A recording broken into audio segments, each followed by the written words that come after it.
Since Michael and Sarah are coming back for a hometown childbirth, please get out, my mother-in-law stated in a chilly voice.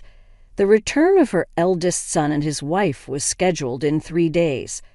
Me? I have to leave, I asked, confused and stunned. Yes, we don't need another mother figure anymore. You've been redundant for a while now. Michael and his family will be living here, so make sure you're out by tomorrow, she continued. I knew I was never truly accepted as part of the family. Since the day I got married, I've been treated as a wife. Never did I imagine, after all these years, they would tell me to leave. You barren failure, you were allowed to experience raising a child. You should be grateful. We have no obligation to support you anymore.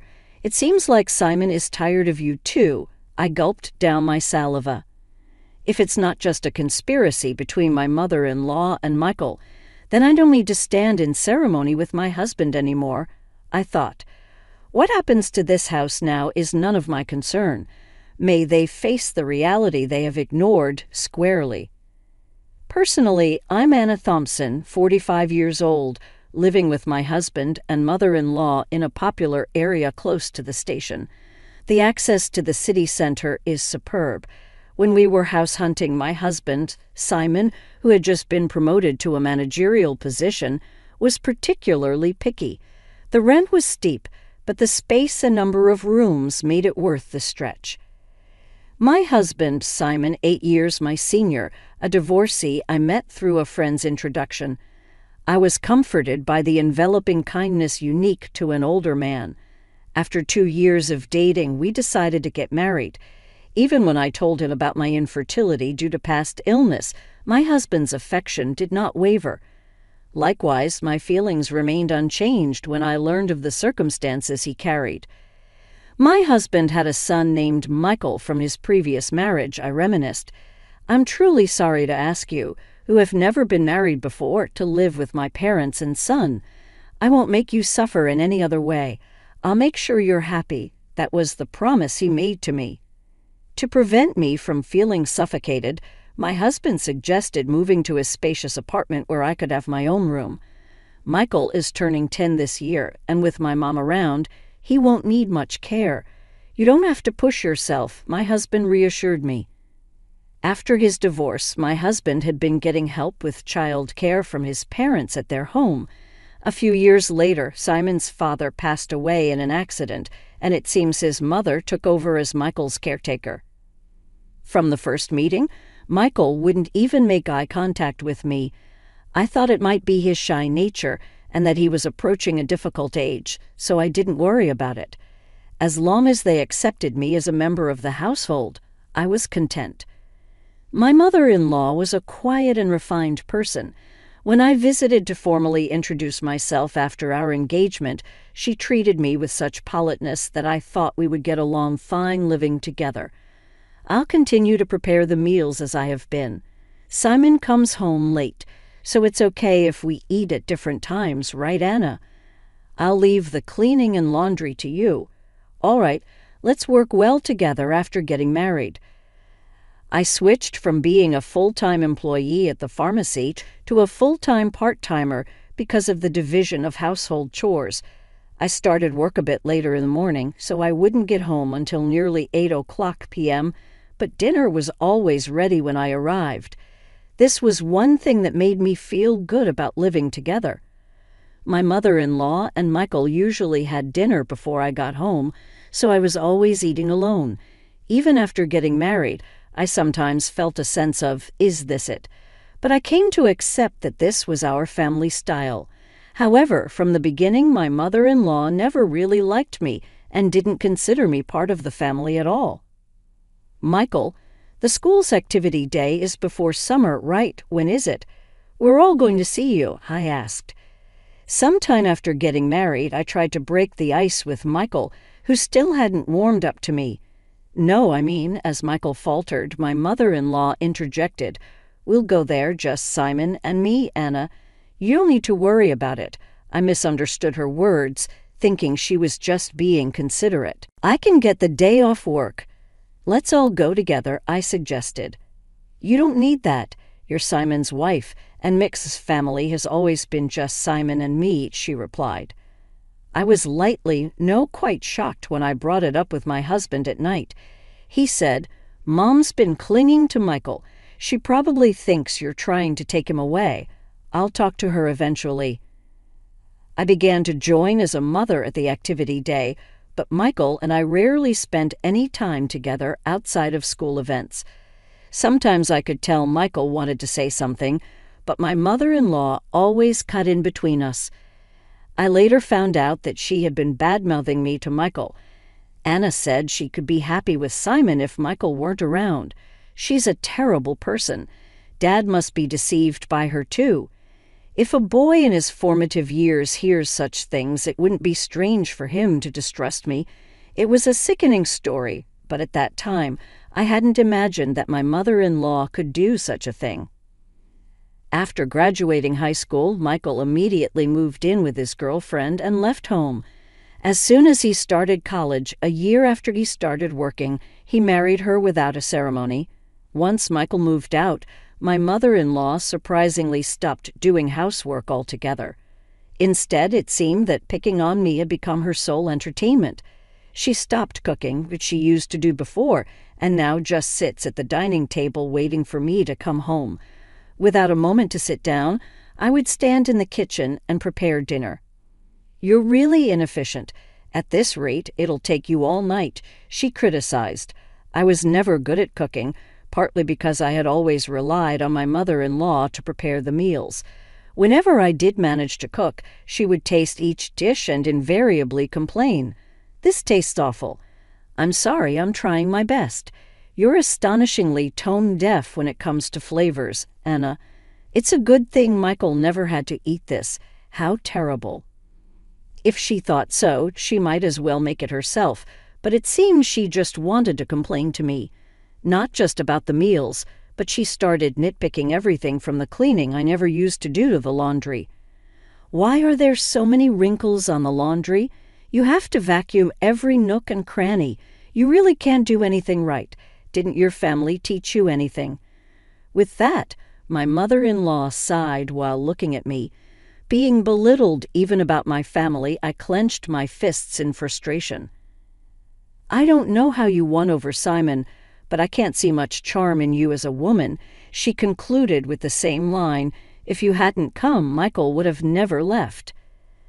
I understood that there was a gaping hole in her heart since Michael had left. Maybe it was what they call empty nest syndrome. If taking it out on me made her feel better, that's what I told myself to endure it. But her bullying took on new energy after a certain event. That event was the pregnancy announcement for Michael's wife, Sarah. The joy my mother-in-law exhibited was unlike anything I had seen before. "It's Michael's baby, it's bound to be adorable." "Yeah, it'll be my first grandchild," she exclaimed. Watching the two of them rejoice, I was happy too, but my mother-in-law's excitement was beyond normal. Probably because Michael asked her, "Grandma, can Sarah have our baby at your place?" Sarah's family home is an hour away by plane, and since they have no one else to rely on here, they turn to us for help. Of course, my mother-in-law wouldn't dream of turning down Michael's request. The phone calls from Michael started to become frequent, and her excitement went through the roof. The next day after getting the news, she started preparing enthusiastically. From cleaning out Michael's room to preparing the bedding and making a list of baby items, it was like she had great-grandchild fever. Naturally, I had to get involved too. When I returned from work, "Anna, I vacuumed Michael's room, so you need to wipe the floors and the windows, and please wax them too. This weekend, we're going to the department store to look at baby cribs." Cleaning and waxing at night was tough, especially after a long day at work. If I even thought about cutting corners, I'd be told to do it over again. Moreover, my mother-in-law started asking for money, and before I knew it, the house was overflowing with baby stuff. "Anna, I need you to withdraw some money tomorrow. There are things I want to get ready for the baby again. Isn't it wasteful to prepare so much when Sarah and Michael haven't even arrived? Shouldn't we wait and choose together with them?" I had wanted to meet my mother-in-law's requests, but I was troubled by the relentless spending. "How can you be so cold? It's Simon's grandchild." "Oh, that's right, you're not related to Michael by blood. You don't care, do you?" "That's not true. Please don't say that. I just thought Sarah might want to pick things out herself. Wouldn't you want to choose things for your own child?" Perhaps because I was making a valid point, my mother-in-law glared at me sharply. I immediately thought I had gone too far, but it was too late. Without a word, my mother-in-law went back to her room looking upset. I did reflect on it, but I was also shocked to be spoken about in such a way regarding Michael.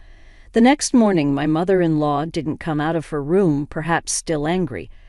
Simon had a 3-day business trip starting that day, so he just called out, "I'm leaving," through her door.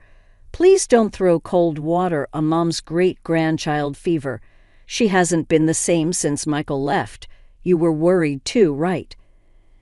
I was, but if we spend all our money like this, we'll have nothing left when Michael and Sarah arrive, right? Simon's face immediately turned sour. "Are you saying my earnings are too low?" "That's not what I'm saying at all," I replied. Simon just said, "Fine," and left with a look of dissatisfaction. Discussions about money always end up like this. Since I'm the one managing our finances, I can't help but think ahead. Of course, there's a reason for that. We've been married for 13 years. Simon has provided me with a very comfortable life. Your part-time income is for you to enjoy, Simon had always told me. So I saved everything beyond what I needed for myself. Even though it's in my name, I consider it our shared property. But then Simon's company's performance declined, and over the last 5 years, his salary has dropped to 2/3 of what it was when we first got married. While there's uncertainty whether his company will last until his retirement, he doesn't seem to consider changing jobs for appearances in front of my mother-in-law. My husband couldn't give up his title as a department head. Now I'm the one paying the rent, and he covers the living expenses. We've kept this from my mother-in-law to save my husband's face. That day, I left work a bit early to apologize to my mother-in-law. When I got home, she was already sitting at the dining table, waiting for me. "I'm sorry about yesterday. I went too far," I said, but my mother-in-law didn't respond. Instead, she blindsided me with something else. "Since Michael and Sarah are coming back for a hometown childbirth, please get out," my mother-in-law stated in a chilly voice. The return of the eldest son and his wife was scheduled in 3 days. "Me? I have to leave?" I asked, confused and stunned. "Yes, we don't need another mother figure anymore. You've been redundant for a while now. Michael and his family will be living here, so make sure you're out by tomorrow," she continued. I knew I was never truly accepted as part of the family since the day I got married. I've been treated as a wife thus far. I should have suspected something when Michael was coming back for the birth. "You barren failure, you were allowed to experience raising a child. You should be grateful. We have no obligation to support you anymore. It seems like Simon is tired of you too." "What, Simon too?" "Yes, maybe he's getting on well with a new girlfriend by now." I gulped down my saliva. Could such a thing be happening? Lately, my relationship with my husband has grown distant. Could it be a trap I fell into, thinking my husband would never? I remembered that up until a year ago. He never had overnight business trips. "All right, I'll eat out tonight," I said, grabbing my bag and leaving the house to walk aimlessly. I needed to calm my severely shaken heart. Worried about my husband as I walked, I tried calling his cell phone. Despite what my mother-in-law had said, I still wanted to talk to him, but he didn't answer, no matter how many times I rang. So I called his office and was told he had taken a couple of days off. My mother-in-law's words started to seem more credible. Could he really be on a trip with another woman? Bad thoughts began to crowd my mind, and I was overwhelmed with emotion, tears streaming down my face. Staggering along, I noticed the tavern behind the station. It was a place we used to go to often when we first moved here.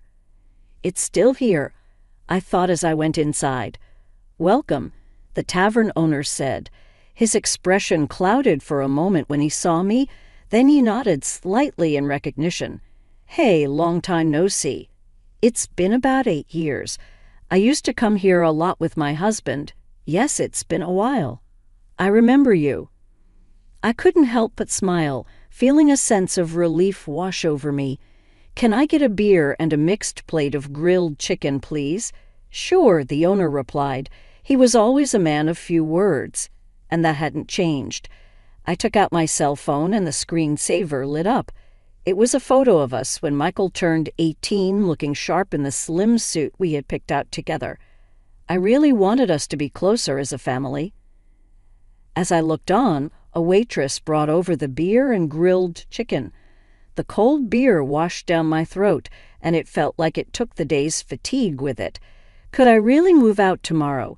Searching for moving companies that could do the job, the next day I found one. I also looked up junk buyers and saved 2 companies in my favorites.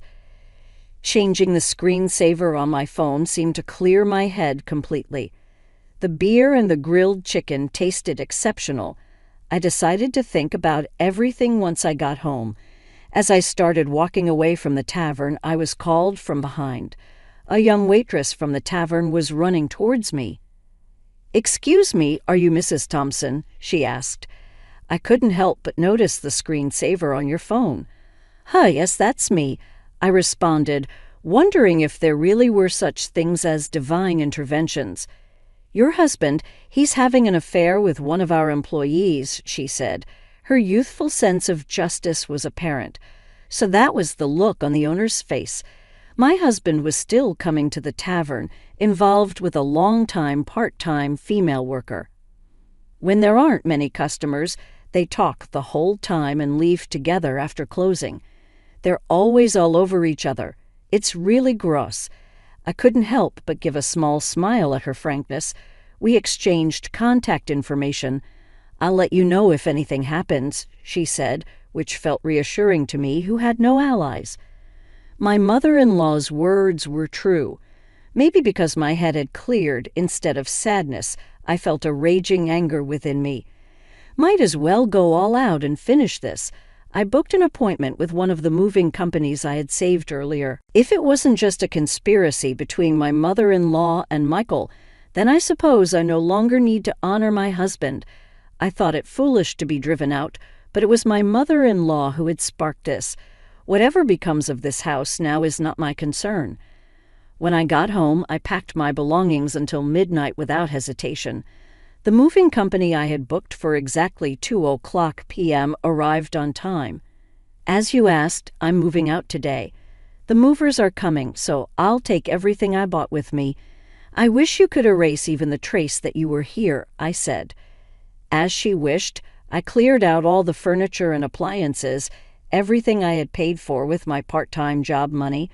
Watching the procession of my belongings being taken out, my mother-in-law started to panic. "Wait, Anna, what are you doing? If you take all this, how will we live?" "To leave no trace behind, I'm taking everything I bought. You can start a completely new life tomorrow," I replied, suppressing a laugh. I ignored her protests and had everything taken out. She complained loudly to the movers, but there was nothing she could do. All that was left in the house were piles of baby gear and her old dresser from before the marriage. "Well then, I bid you farewell. There should be no trace of me left, so enjoy your life with Simon Michael and his family," I said, leaving her sitting there stunned. I placed the keys on the table and left the room. I had the movers hold on to my things for a while, and I decided to stay with a single colleague for some time. Feeling a sense of completion, I slept soundly that night. It was a week later when I finally heard from my husband. I wonder if he was scheming with that other woman. While my husband was dragging his feet, I got a call from the young woman at the tavern.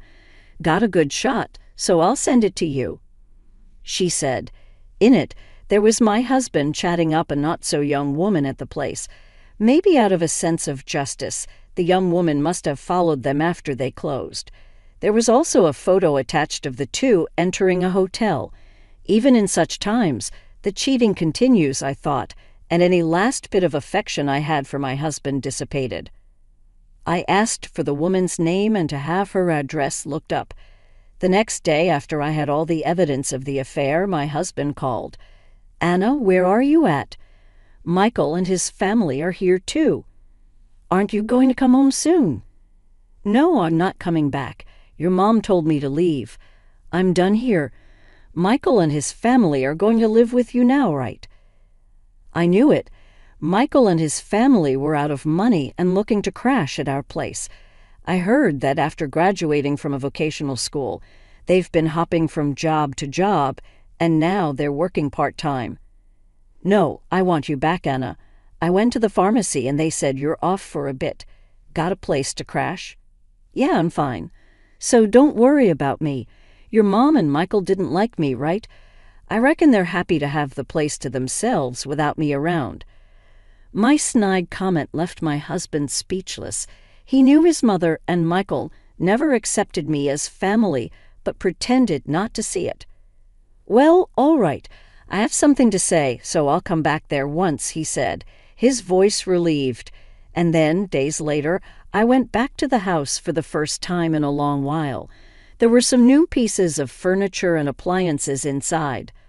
When Michael and Sarah saw me, they just nodded from their seats on the sofa without getting up. As I took a seat, my mother-in-law glared at me with a scary look on her face. The atmosphere was tense. Just as I thought to get things done and leave quickly, Michael spoke up. "What are you doing here? You took everything from the house." "What kind of monster does that?" "Dad's been supporting you and you've had it easy," Michael said. "I took everything because I paid for it. I wanted to remove all traces of me just as you wanted, right? But that's crazy. There's no way you could afford all that just working part-time at the pharmacy." My husband still hadn't talked to his mother about it. When I glanced at my husband, he started talking as if he'd resigned himself. "We've been getting by on what Anna and I both make for a little while now." "Then the stuff you took should be both yours," Michael said. Instead of my speechless husband, I decided to speak up. "Simon's company has been doing poorly and his salary plummeted. That's why, for the past 5 years, I've been covering what's missing. But that wasn't enough, and now I'm the one paying our rent." My mother-in-law looked at my husband with surprise. "I'm not just a part-timer. I'm a part-time pharmacist, and the pay is quite good. I'm making more than Simon now," I said. At my words, my husband awkwardly looked away. My mother-in-law's eyes were frantically shifting between my husband and me. "From now on, Michael, you'll be paying the rent. You're going to live here, right? After all the help your grandma's given, it's time for you to take care of her." Michael looked at me with a shocked expression. When I dropped the news, suddenly rent. "How much is it?" "It's $5,600. "Good luck. Since it seems my role as a mother is over, I don't have an obligation to take care of you anymore. Pull yourself together. You're going to be a father soon." Michael murmured with a shake of his head. "That's impossible." It was Sarah who raised her voice upon hearing this. "Wait, $5,600? Weren't we supposed to live here for free, covering rent and living expenses? I quit my job, and Michael, you only make $3,000 a month. What are we going to do?" As I almost burst out laughing, I reassured Sarah, "Don't worry, Sarah, you can move to a cheaper place. Simon still makes a decent salary." Hearing this, Sarah's face relaxed a bit. "Oh, since I'll be leaving from you, Simon, life might still get tough with your mistress, huh?" At that, Sarah finally broke down in tears. It was my husband who panicked. "What? What are you talking about?" "Oh, your mother told me about the new woman. I guess it's time to end my role as a wife, too." "That's got to be a lie. For Mom, you're the only one for me," my husband insisted. He must have thought there was no evidence. Indeed, it hadn't even been 10 days since I left the house. "Wouldn't that hurt Mary if she heard you?" I prodded. "Well, I'll get in touch about that later," my husband replied. At the mention of Mary's name, he jolted, realizing that I knew everything. He held his head inside. This is not the atmosphere to write a divorce paper. Well then, I'll be going now. Please talk to me further through a lawyer, I said, as neither my husband Simon nor Michael said anything more. They stayed silent as I grabbed my bag and stood up. Simultaneously, my mother-in-law stood up, slamming her hands on the table. She yelled with a voice too strong for an elderly woman. "What the hell? It's all your fault. Our home is in shambles." I was instantly irritated. It was you who told me to leave. It was you who said Simon had another woman, and you interfered with my relationship with Michael. Everything was you. I felt a surge of heat in my chest. I regretted not being more assertive with my relationship with Michael, not holding back because of my mother-in-law. Michael has nothing to do with this. It's time for you to step up. Simon is going through a hard time. You should support him as his wife. Take responsibility as a family member. What is she even talking about? My husband interjected.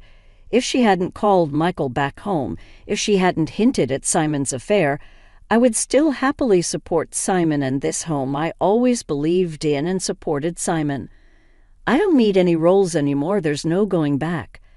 Then, looking firmly into my mother-in-law's eyes, I slowly said, I was never really accepted as a family member from the start, so I can't take responsibility as one. My mother-in-law's lips tightened into a line and she was trembling. I slipped past the silent mother-in-law and quickly left the room. Afterwards, Simon agreed to the divorce rather easily. It seems my determination was strong, and he couldn't counter the evidence of the affair. Shortly after, it seemed like they started the process of moving out of the apartment. In the end, Michael and Sarah went back to their apartment and never lived with the mother-in-law. Simon seems to be considering remarriage, but Mary was furious over the alimony and his request for her to live with his mother. I've heard they are considering whether to place my mother-in-law in a care facility. After all the love she poured into her son and grandson, it's somewhat sad to think they're ready to abandon her now. Perhaps she served her purpose too. If my mother-in-law had said nothing back then, and it had just been a simple trip home for childbirth, maybe we would still be living together. After the divorce, Michael sent me an apology letter. He wrote about how, as a child, he really wanted to be more spoiled, how he couldn't talk to me because his grandma disliked it, and how happy he was when I attended school events. Maybe I should have reached out more. Perhaps then we could have built a different relationship. Even though our relationship has ended, I quietly pray for Michael's happiness in life. I've returned to work as a pharmacist and quickly rented an apartment close to my workplace. I don't feel good about keeping the furniture and appliances I took with me, so I had them all picked up and disposed of by a junk removal service. Life without the mother-in-law's harassment is peaceful and comfortable. For a while, I want to live for my own happiness, not someone else's.